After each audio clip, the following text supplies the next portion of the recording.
Welcome to Force Multiplier, the official podcast of BRG's Global Applied Technology team. The GAT team, as we call ourselves, are a globally distributed team of software engineers, data scientists, graphic designers, and industry experts who serve clients through our BRG Drive analytics platform.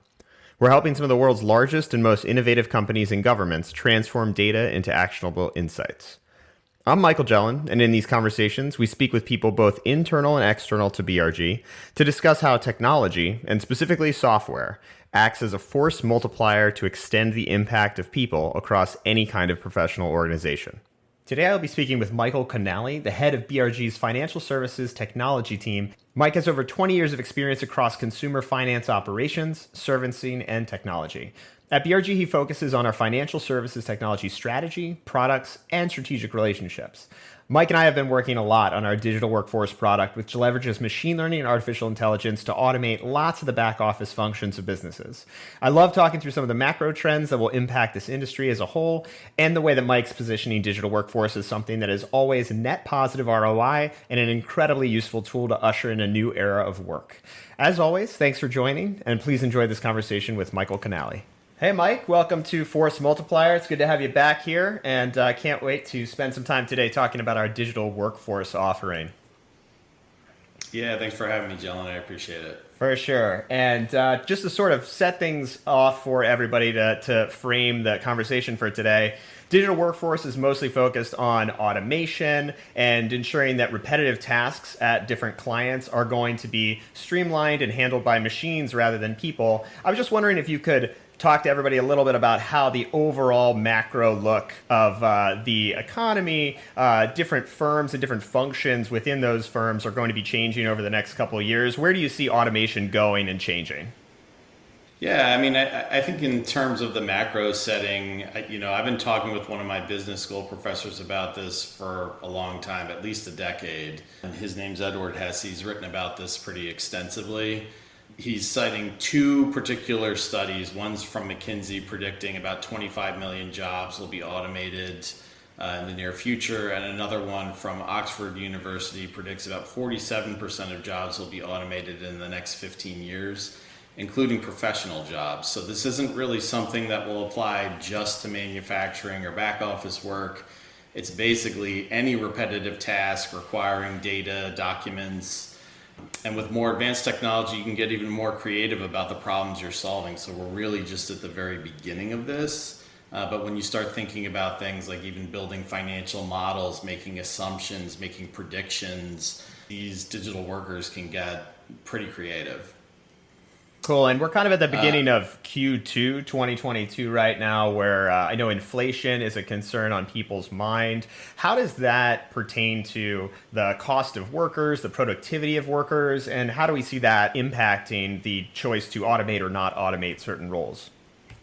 Yeah, so there's a couple important things here, right? So throughout the pandemic, employee costs have risen, pretty dramatically. Everyone hears about the Great Resignations, individuals leaving their companies, getting big paydays somewhere else. I think the war for talent's gotten expensive enough where companies really should be asking themselves whether a computer could do the task that they're hiring for. Then you add on the productivity gap. So what's about to happen is all about productivity. Just looking at recent history between 2020 and 2021, consumer prices rose 7%. While productivity grew around 1.9%. So there's a pretty big gap there that's not sustainable. And that gap is probably much larger today than it was, call it a year ago, because inflation's accelerated pretty considerably. And the other piece of this is there's really only so much productivity you can squeeze out of a human being. So we've really reached the point of diminishing returns. Yes, you can put in workflow tools, monitor productivity, manage it as closely as possible. But computers really offer the potential for limitless productivity. So they can process as much as you can throw at them. If you're using cloud services and you reach max capacity, you can always add on more. They don't get sick, they don't sleep. It's really the next logical step for companies to adopt this sort of technology. And all the while, it seems like, although we have these overall macro trends impacting the workforce, we've also got technology itself is becoming better and better at doing tasks that humans have traditionally had a competitive advantage on. And I guess when you take these two things together and you see the speed with which technology is changing, it feels like automation and therefore digital workers as a whole are something that are coming whether you want it to or not. And this is good because I think in a lot of ways it opens up and frees the human talent to scale up to higher value add services. But how do you see the role of your average white collar worker changing as a result of this? Of course, newer jobs will be created from this as some are destroyed, but how do you see those two things reconciling? Yeah, I mean, when I think about a digital worker, they're much like a human worker. It's just an assembly line of different technologies that can perform a specific function.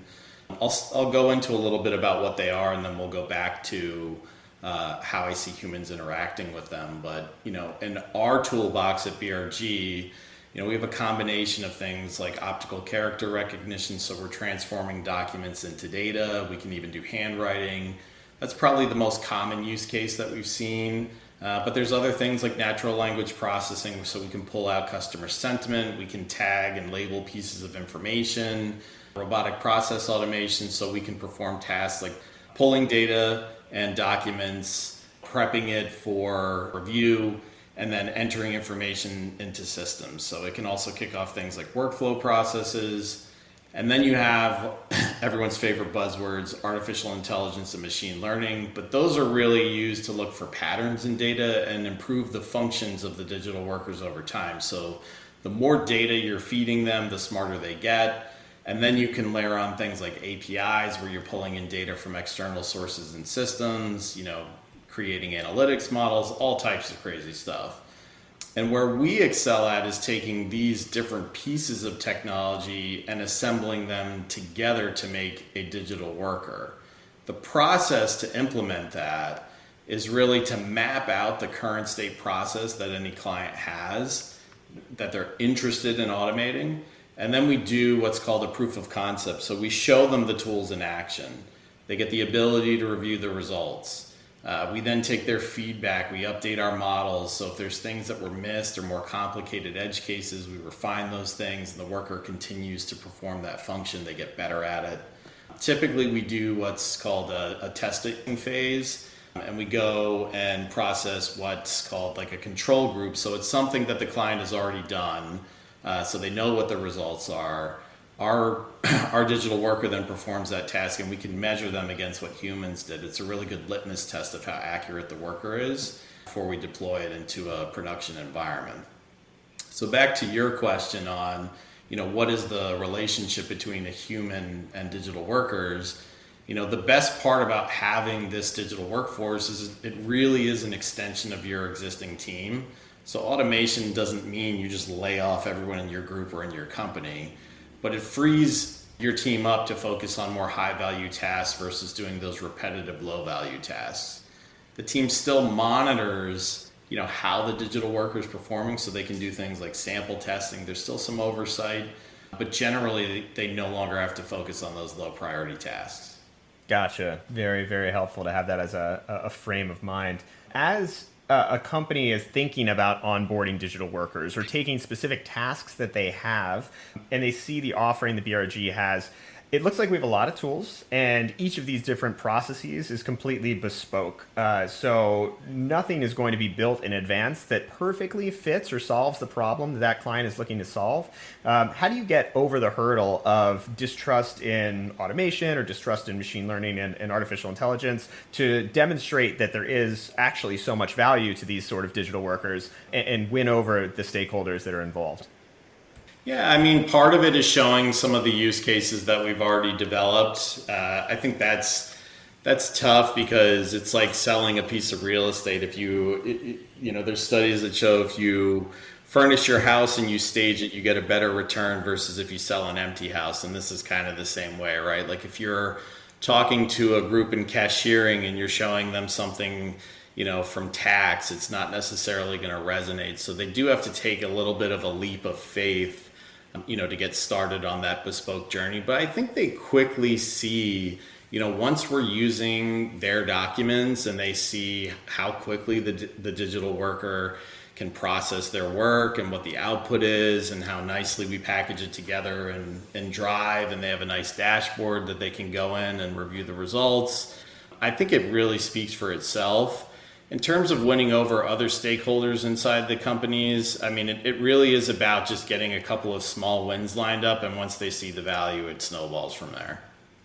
Perfect. And so it seems like at the beginning, it might even make sense to run the two processes in parallel and be able to compare them side by side, the human on one side and the digital worker on the other. Can you talk a little bit about how we might use that human input to be able to train the digital workers? Do we just look at a set of already labeled, already finished data, or do we have other tactics for starting from scratch with a digital worker and a specific task that we want to train it to do?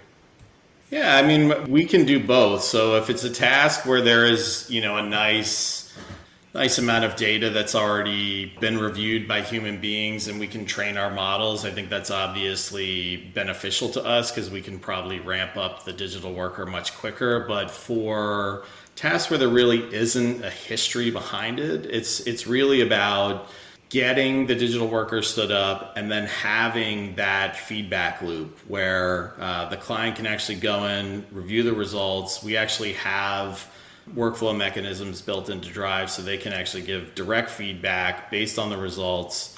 Then our team takes that, refines the analytics models behind that are actually driving what the digital worker is doing, and that will improve it over time. So that human feedback loop is really important, right? Because there's only so much that you can automate right from the start. The really easy stuff you can get done relatively quickly, but then as I discussed earlier, like some of those edge cases where there's complicated data elements that need to be pulled from different data sets, where the machine or our algorithms may not have the exact answer, those still get kicked out to humans for review. So there's a place for them to still be doing their job, but they're going to be looking at the most complicated scenarios in a process versus the computer taking, the easy low-hanging fruit. And then over time, as that process and feedback loop gets a good amount of history behind it, some of those edge cases will become more routine and they'll stop getting kicked out for manual review. And for somebody who is already sold on the concept of automation and digital workers, but just doesn't know where to start, I've been thinking about the way that we in most Western societies have thought about outsourcing starting kind of like the 80s and 90s, where we'd start to take certain tasks, break them down, and then move them offshore to lower cost jurisdictions. And I sort of see the same thing happening right now. How do we classify which tasks would be a good fit for a digital worker? And do we take a look at some of the low value tasks or high value tasks? How would you approach that? Yeah, so I mean, you hit the nail right on the head. So many companies have already realized that low value tasks can be sent offshore at a greatly reduced cost. I mean, there is some risk that comes from that because you're sending your data overseas. I think the nice thing about automation is you can keep everything local. You can do it on-prem or you can do it in the cloud, but you don't necessarily have to let it outside of the borders of the country that you're operating in. What we see is a lot of companies have in-house teams that are doing these things already. They're spread pretty thin and they're focused on the most high value tasks. So they're looking for that, high return on investment. And they're maybe ignoring some of the, low hanging fruit that could be done quickly. Our view is we can take some of those smaller repetitive tasks and we can rack up quick wins. So, if we're doing 3, 4, 5 of those may add up to one of those, bigger focuses that the in-house teams are spending all their resources on. We're a little bit more nimble, so we can do those things quickly. In terms of identifying areas, it's really anywhere where you've got a large number of bodies, whether it is offshore or onshore, lots of FTE doing repetitive tasks, and just working with you to map out what that process is, what the different systems of record that you're using are, the types of documents that are being reviewed, the data sets that are being pulled, and then we can quickly map out a projected roadmap for automation. And we may start with one little piece and then, move through the entire thing. Cool. And so I see that there's a feasibility element to selecting the tasks that are best in terms of what is actually achievable from a digital worker versus a human. But I think probably one of the other things, especially as we're, sitting Q2 2022, it's possible recession is coming down the line. As you mentioned already, employee costs have gone up quite a bit. It seems like one of the things that a lot of firms are seeking to do now and most likely throughout the end of the year is to focus on positive ROI tasks specifically, where they know that implementing this digital worker minus whatever human labor had previously done that job will result in net positive for the firm as a whole. Can you talk about some of the ways that you would think about measuring that and how you'd quantify that for people that are going down this journey? Yeah, I mean, so our entire business model is built on providing positive ROI for our clients. And that is one of the ways that we're reducing the risk of going with us to take the automation journey. With the cost pressure that's already here, we talked a little bit about inflation, but now we're layering on the possibility of a recession. There's definitely been some warning signs flashed in the past couple weeks. The yield curve's inverted, which is a classic sign that it's coming. Lots of CEOs have been in the news talking about it. So in general, we're at that point in the economic cycle where these things typically happen. It has been a while since the last one. I think the 0809 was really the big one. There was a little bit of contraction in 2020 due to the pandemic, but for the most part, we've been on a growth trajectory for an extended period of time. So many companies are starting to focus a lot more on cost reduction, and automation is a natural fit for this. So you get, the same or better productivity, you're reducing costs, and how we measure it, it's one, like very low upfront cost, right? So sometimes we'll do a proof of concept for a nominal amount of money. If we think there is a repeatable process and a large market for it, we may do that for free, depending on what the opportunity is. We will then work with the client to measure out, this is what it currently costs you to operate this function, and we will put together a financial model where we estimate the amount of that specific task that we can automate, what we believe the takeout's going to be, and then get agreement with the client on what those projected savings are. So they can see the value before we even start the actual automation. And then as we go, we can measure it. So, if we put something in place where you're able to shift, 5 or 10 resources, that's real cost savings right there. They can go focus on something else, and you can free up the capital from that group to do other things. And I know both you and I come from a consulting background where typically the way that an engagement operates is by billing hours and providing services in exchange for those billable values. But in this situation, it sounds like what we're doing is often partnering with and aligning our incentives with the long-term incentives of the organization, and then probably coming up with some creative cost sharing for that. Can you talk a little bit about why that arrangement makes sense, and whether or not you see this as a larger macro trajectory of where consulting may be headed in this area? Yeah, so it is very much a shared savings model. I think it aligns our incentives directly with our clients' incentives, right? Everyone wants to save some money.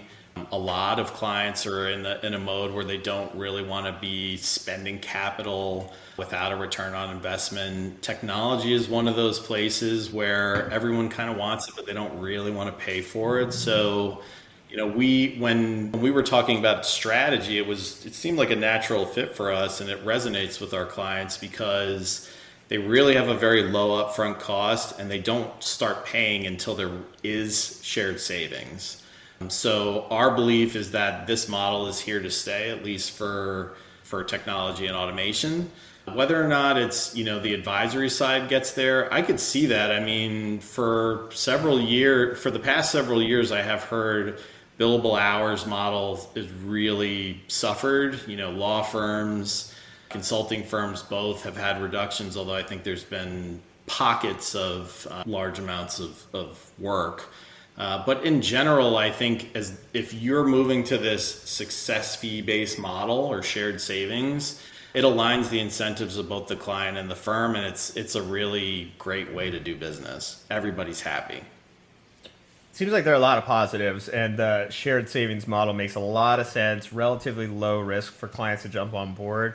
What are some of the apprehensions or issues that are currently blocking clients from automating the things that they're working on? Yeah, I mean, I've seen a bunch of different things. I think the biggest one is usually a client's IT department. So they're oftentimes skeptical or heavily scrutinized third-party vendors that are touching, their systems and their data. They don't necessarily want their data leaving their firewalls. So there's a lot of hurdles to getting into a client just from that perspective. Once you're past IT, you're generally okay. If you can start with the business and do the proof of concept and show the value first, that's always better. But it really depends on the organization that you're dealing with and what their protocols are for deploying this type of work.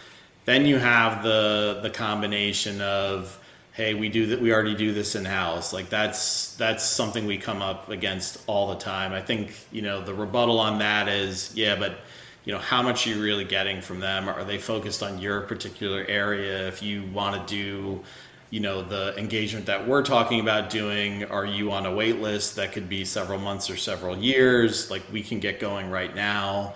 And a lot of times we will actually partner with those groups. So we'll use the same tools, the same techniques. And once we're done, they can actually take it and run it themselves. So this isn't a model where we're trying to capture subscription revenue into perpetuity like many software as a service providers do. We're just looking for a period of shared savings. And then if you want to take it and run with it yourself, you certainly can. Another large macro trend that I feel we've seen some changes in recently has been around regulation. And I'm curious what your thoughts are, whether that be financial services or other largely regulated industries. Such a big burden comes along with compliance and making sure that firms are doing everything correct and that consumers are protected and everything like that. And there's so many positive benefits of regulation, but it feels like that's one area where, as fast as you're trying to dig out from under the pile of paperwork, there's more being layered on top every single day. How do you see this current administration and the trends going into the future around regulation, and what impact would that have on the role of either hiring more people or automating certain tasks? Yeah, so I've always thought that compliance was the number one area where automation should be deployed. No company wants to spend a lot of money on compliance. They all kind of do it because they have to. And there's varying degrees of it, right? Like, some companies are really hyper focused on being compliant, others are, business first, compliance second. I think with the current administration, the view was it was really going to accelerate, especially from a CFPB enforcement perspective. It's been a little bit slower than I think a lot of people expected, but that doesn't mean that there's not a lot of activity going on. So there may not be a large number of enforcement fines or consent orders, but there are a lot of exams going on. There's requests for information all the time.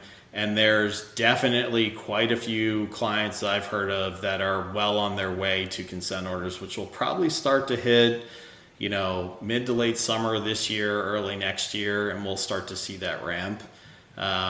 Again, as you touched on, there has been regulatory change. The CARES Act that came out during the pandemic caused lots of different issues, especially in the mortgage servicing world and the credit reporting world. There's a ton of stuff coming down the pike on crypto. So it's only going to continue to get more complicated. And I think truly the only way to do it, to be compliant in a way where it's not destroying your company's bottom line, it's to deploy technology to help you do this, right? So the traditional 3 lines of defense model is like heavy testing in your business line, which is the first line. Then it's compliance, second line, coming and looking over their shoulder and sampling things. And then you've got internal audit coming behind both of you and checking out everything that's been done. And a lot of times they're also hiring advisors or, third parties to come in and kick the tires too, which all of that adds up to a lot of money. And they haven't really been that effective. So there's certainly companies that do it well. But then there's lots of banks that have spent a fortune on advisors and they still have problems, or they're getting hit up by the CFPB again for not complying. The OCC, same thing. So I think deploying technology in those areas is really one of the only ways it's going to get better.